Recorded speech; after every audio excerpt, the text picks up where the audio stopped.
Assalamualaikum warahmatullahi wabarakatuh. Hamdan syukronillah amma ba'du. Puji serta syukur tetap milik Allah. Salawat serta salam tetap terlimpah curahkan kepada junjungan kita, revolusi Islam sedunia nyatanya Habibana wa Nabiyana Muhammad sallallahu alaihi wasallam. Yang kami hormati kepada dosen pengampu, yaitu kepada Ibu Eva Gustiana MPSI Psikologi, dan yang kami hormati kepada teman-teman yang saya banggakan. Kami akan mempresentasikan hasil diskusi yang berjudul Resum Buku Materi Mengajar. Saya Jijin Jenal Arifin sebagai moderator dan akan membacakan susunan acara. Susunan yang pertama yaitu pembukaan, yang kedua acara inti, pemateri, dan yang ketiga penutupan. Dan untuk pemateri yang pertama pada Agus Ismail dan yang kedua kepada Abdul Jabar. Oke, untuk mempersingkat waktu, mari kita buka presentasi ini dengan bacaan basmalah. Bismillahirrahmanirrahim. Lanjut ke acara yang kedua yaitu pemateri, dan yang pemateri yang pertama akan disampaikan oleh Saudara Agus Ismail. Kami persilahkan. Assalamualaikum warahmatullahi wabarakatuh. Saya Agus Ismail sebagai pemateri pertama tentang arti penting mengajar. Mengajar mempunyai porsi yang sangat penting. Bisa dikatakan bahwa mengajar sebuah penentuan dalam keberhasilan memenuhi kebutuhan peserta didik. Cara mengajar yang salah dapat membuat kegagalan pendidik dalam penyampaian materi atau ilmu pengetahuan pada peserta didik. Sekian materi yang saya sampaikan. Selanjutnya, Assalamualaikum warahmatullahi wabarakatuh. Saya Agus Ismail akan menjelaskan materi tentang metode pokok mengajar. Metode yaitu cara melakukan sesuatu kegiatan atau cara melakukan pekerjaan dengan menggunakan fakta dan konsep secara sistematis. Selanjutnya, metode mengajar adalah cara yang berisi prosedur baku untuk melaksanakan kegiatan pendidikan. Dan dalam metode belajar terdapat beberapa metode, yaitu 1. Metode ceramah.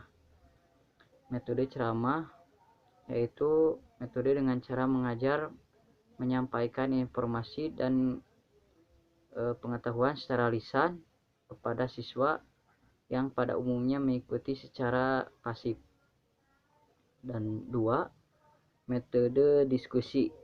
Metode diskusi yaitu metode mengajar yang sangat erat hubungannya dengan belajar mengajar. Tujuan melakukan metode diskusi adalah untuk memotivasi dan memberi stimulasi kepada siswa agar berpikir dengan renungan yang dalam. Yang ketiga ada metode demonstrasi. Metode demonstrasi yaitu penyajian informasi dengan peragaan atau pertunjukan tentang cara melakukan atau mengajarkan sesuatu. Tujuan melakukan metode demonstrasi dalam proses belajar mengajar adalah untuk memperjelas pengertian konsep dan memperlihatkan cara melakukan proses melakukan sesuatu atau proses terjadinya sesuatu.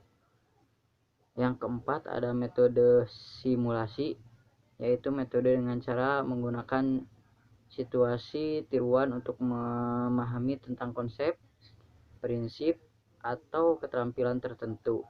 Dan yang terakhir ada metode ceramah plus. Metode ini memodifikasi untuk menyesuaikan dengan kiat kombinasi, dapat memasukkan berbagai metode ceramah dengan metode baru. Contohnya metode ceramah plus tanya jawab dan tugas. Yang kedua metode ceramah plus diskusi dan tugas, dan yang terakhir metode ceramah plus demonstrasi dan latihan. Sekian materi yang saya sampaikan. Selanjutnya rekan saya akan menyampaikan materi selanjutnya. Sekian, terima kasih. Selanjutnya yaitu langkah-langkah dalam tahapan mengajar. 1. Langkah persiapan. Yang pertama, pengajar harus menyiapkan materi yang akan disampaikan dan pengajar harus mempelajari kembali tentang apa materi yang akan disampaikan, memilih metode mengajar yang sesuai dengan kebutuhan siswa. Yang kedua adalah langkah pelaksanaan. Pertama kali masuk ke ruang kelas, seorang pengajar harus mengucapkan salam, mempresentasi peserta didik yang ada di dalam kelas, memberitahu tentang materi hari ini, meminta pengetahuan awal tentang materi yang akan dibahas dari seluruh siswa, memberi pengantar singkat tentang materi yang akan disampaikan. 3. Langkah penutup atau evaluasi. Pengajar memberikan pelurusan dalam tugas yang sudah dikerjakan para siswa, memberikan jawaban yang siswa tidak tahu, memberikan penilaian secara umum tentang tugas tersebut, memberikan tugas rumah tentang materi tersebut dengan soal yang berbeda. Guru dan proses belajar mengajar. Dalam membimbing pengalaman para siswa, guru dituntut untuk menghubungkan mereka dengan lingkungannya. Hal ini penting karena dalam pengalaman berinteraksi dengan lingkungannya, itulah sesungguhnya para siswa mengalami proses belajar. Selanjutnya, selain membimbing, mengajar juga harus berarti membantu siswa agar berkembang dan dapat menyesuaikan diri dengan lingkungannya. Akhirnya, kegiatan mengajar sebuah materi dalam pelajaran bukan semata-mata agar siswa menguasai pengetahuan atau materi pelajaran tersebut, lalu naik kelas, melainkan juga agar dimanfaatkan pengetahuan dan keterampilannya dalam kehidupan sehari-hari.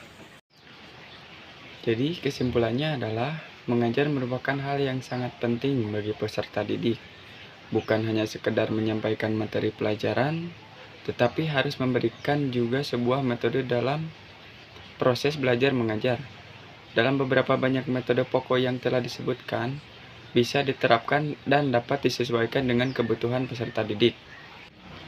Dengan metode-metode yang ada, guru atau pengajar juga jangan terpaku pada metode tersebut. Akan tetapi, inovasi dan kreativitas harus dikembangkan dengan harapan peserta didik mampu memahami dan menguasai materi pelajaran yang disampaikan. Arti penting mengajar juga harus diperhatikan lebih dalam lagi. Terima kasih kepada Abdul Jabar yang telah menyampaikan materinya. Mungkin sekian materi yang dapat kami sampaikan. Dan lanjut ke acara yang ketiga yaitu penutupan. Namun sebelumnya saya sebagai moderator minta maaf apabila ada kesalahannya. Mohon dimaafkan. Kita tutup presentasi ini dengan bacaan hamdalah. Alhamdulillahirabbil alamin. Wabillahi taufiq wal hidayah. Wassalamualaikum warahmatullahi wabarakatuh.